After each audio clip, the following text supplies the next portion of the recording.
is formed, what will happen? The embryo has to be developed. So the nutrition is ready, so the embryo will start developing. So second stage is the embryo formation. It is the development of digote embryo, in which the zygote is diploid in nature. We all know that endosperm is triploid in nature, and whereas zygote is diploid in nature. It has a chalacyl end and a micropyle end. This zygote undergoes mitotic division and becomes two nuclei cell, where one cell is present in the chalacyl end and one cell is present in the micropyle end, and the cell present in the chalacyl end is called as terminal cell, whereas the cell present in the micropyle end is called as the basal cell. So this basal cell undergoes transverse division. It undergoes transverse division and forms a mass of cells. These cells are called as suspensor cell. This suspensor cell holds the terminal cell. This terminal cell again undergoes division and forms a mass of cell. 4 cells will be formed, and this structure is called as proembryonal quadrant. As there is 4 cells, it is called as quadrant. Again, this terminal cell undergoes division in all planes. It divides in all planes. This terminal cell, when undergone division, it is called as proembryo, and it is called as proembryonal quadrant. And this proembryonal quadrant again undergoes mitotic division and forms 8-celled proembryo. And this actually looks like a mass of cells, but for better understanding, we have drawn like this diagrammatic representation. So here we draw in all planes so that it forms 8 cells. Then 1, 2, 3, 4, 5, 6, 7, 8, and it is called as proembryonal octant. And as it has 8 cells, it is called as proembryonal octant. The immediate cell, suspensor cell, that is holding the proembryo, the immediate cell which is holding the proembryo is called as hypophysis. The basal cell which undergone transverse division to form the suspensor cell. The immediate suspensor cell which holds the proembryo is called as hypophysis, and the other cells are called as suspensor cells. The last cell, which is somewhat bulged and globular in structure, is called as haustorial cell. This is about the structure of the proembryo. So this proembryonal octant again undergoes division in a periclinear way. Periclinear way is nothing but the division occurs in the periphery. There will be one inner, one outer cell. So the structure will be like this: one inner cell and one outer cell.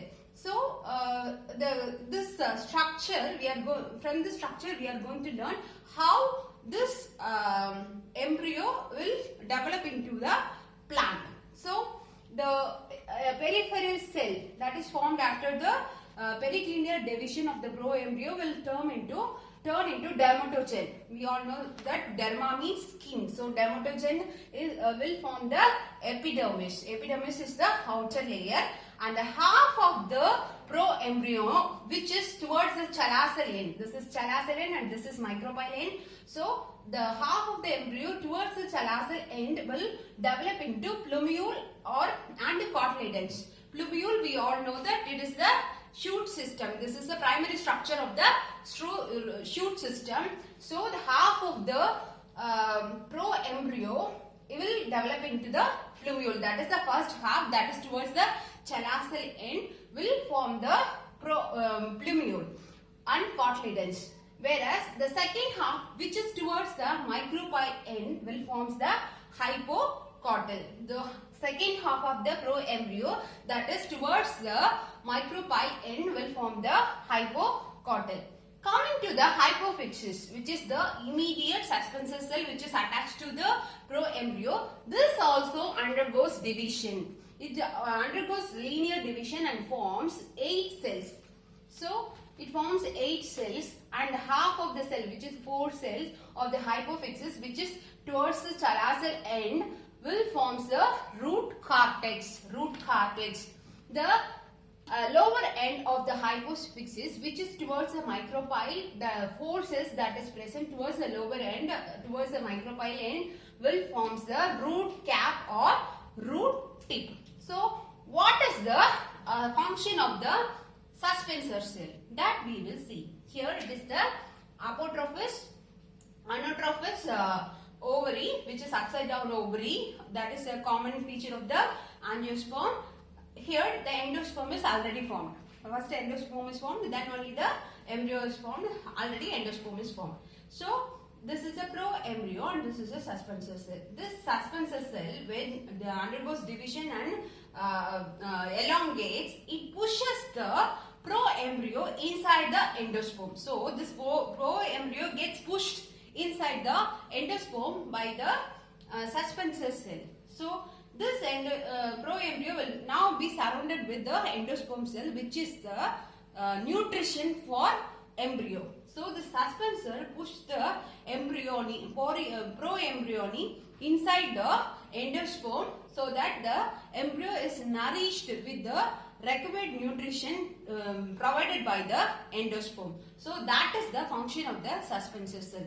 This suspensor will push the pro-embryo inside the endosperm to get nutrition. So the pro-embryo is somewhat larger than that of the suspensor cell. So because it undergoes a division and becomes a mass of cell, which is pro-embryonal oxygen, and then it undergoes division to form the periclinial division to form the inner and outer cell, which has different function to form different parts. The function of the suspensor is to push the pro-embryoni inside the endosperm. This is how the dicot embryo is formed, and this type of embryo is called as globular embryo. Next we will move on to the development of seed. We have already seen the structure of the pro-embryo octen in the previous video. Now we are going to see how it is developing into a embryo. We have already learned that the half of the upper end of the pro-embryo is going to become a plumule and cotyledon. The lower end towards the micropyle end is going to divide into hypocotyle, and coming to the hypophysis, which is the suspensor cell that is holding the pro-embryo, which has divided into 8 cells. The upper half cell, half of the hypophysis, which is containing the 4 cells, will become root cortex, and the lower half of the hypophysis, which is containing another 4 cell, is going to become a root tip. Now coming to the development of the embryo, the upper half of the pro-embryo divides and forms a butterfly shaped structure.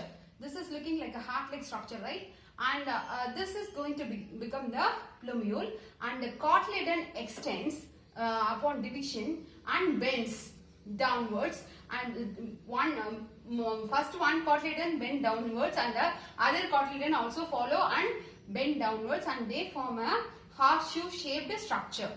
The second half of the pro-embryo divides and forms a mass of cells and forms the hypocotyle.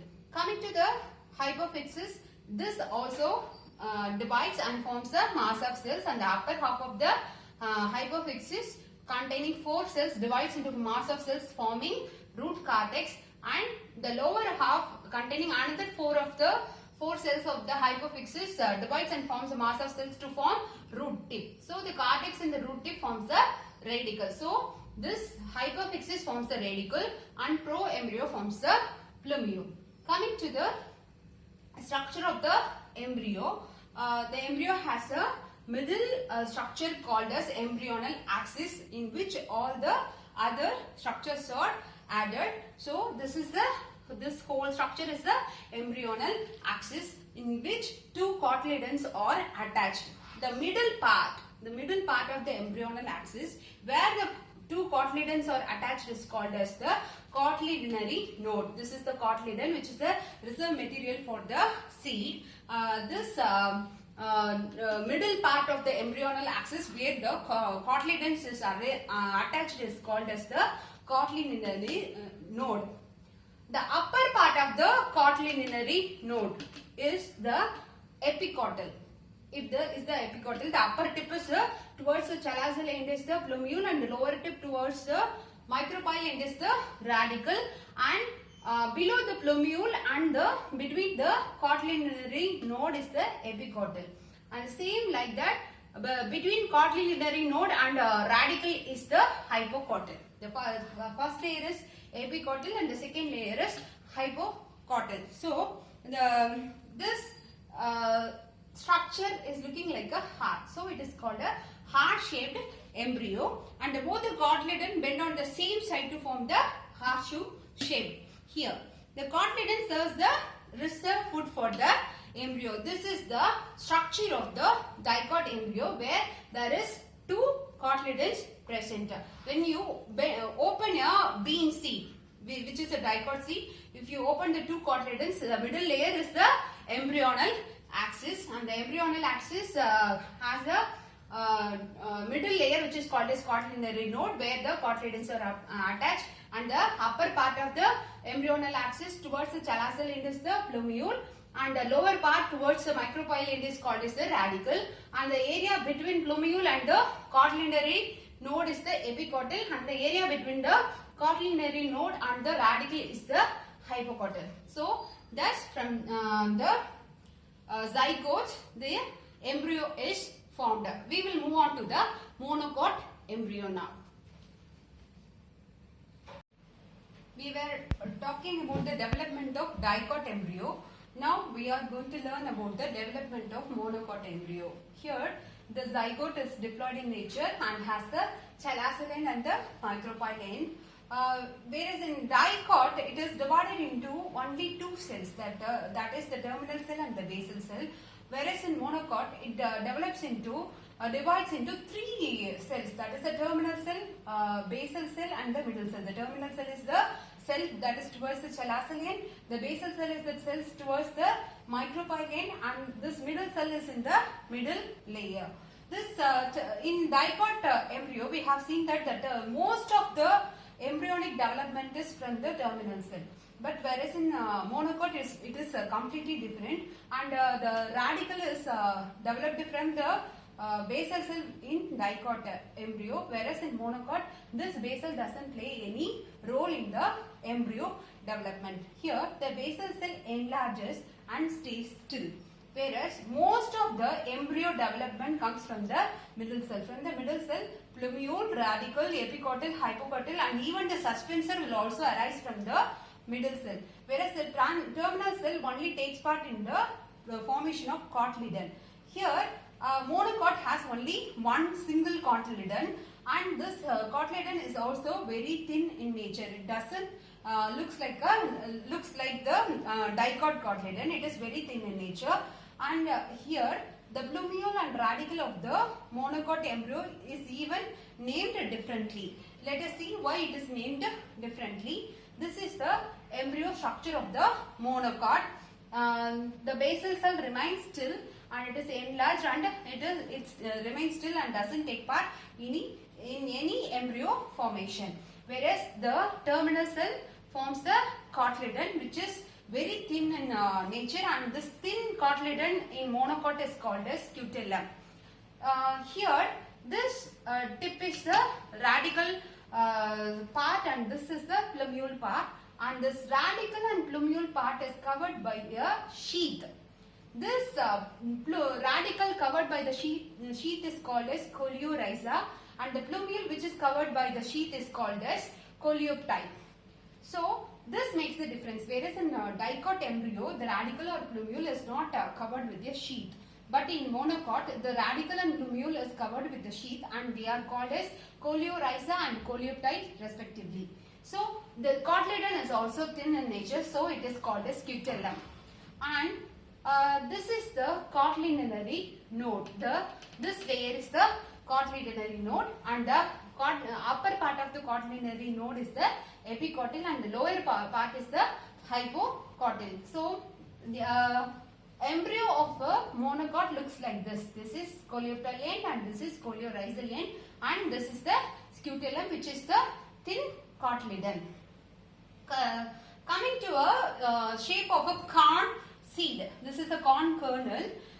It is a funnel shape and it has a epidermis layer below which the embryo is located, and it has two compartments. The outer compartment is the small compartment of endosperm, and the inner compartment is the large compartment of endosperm. The outer compartment is called as alluron layer, and it is proteinaceous endosperm. It is made up of protein, so it is called as proteinaceous endosperm. And the larger compartment inside is called as starchy endosperm. It is made up of starch, so it is called as starchy endosperm.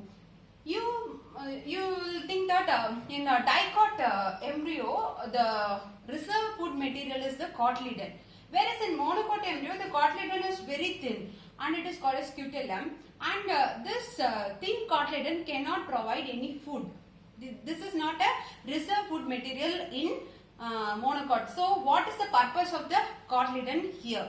The endosperm that is present will get digested and provides the nutrition for the embryo. This digested endosperm has to pass through the cotyledon. It will reach the cotyledon first, and from that the digested endosperm will reach the embryo. So the cotyledon serves as the passage for the digested endosperm to enter through to the embryo. So here the cotyledon is not the reserve material and the digested endosperm serves as the reserve material. So what is the difference between the monocot and the dicot embryo? The dicot embryo divides into only two cells, the terminal cell and the basal cell, whereas in monocot embryo it is divides into three cells, terminal cell, middle cell and basal cell. Most of the embryo development is from the terminal cell in dicot, whereas in monocot the most of the embryonical development is from the middle cell. There the radicle and plumule is not covered with any sheath, whereas in monocot the radicle and the plumule is covered with sheath, hence it is called as coleorhiza and coleoptile. There in dicot, the terminal cell produces the cotyledon, which is the reserve food material for the embryo, whereas in monocot, terminal cell itself produces the cotyledon, but it is very thin and it is called as scutellum, and it doesn't have any reserve food for the embryo. So this is the difference between dicot embryo and the monocot embryo, and dicot has two cotyledons, whereas monocot only have a thin only one thin cotyledon present. So with this development of embryo is over, and we will discuss the seed formation next.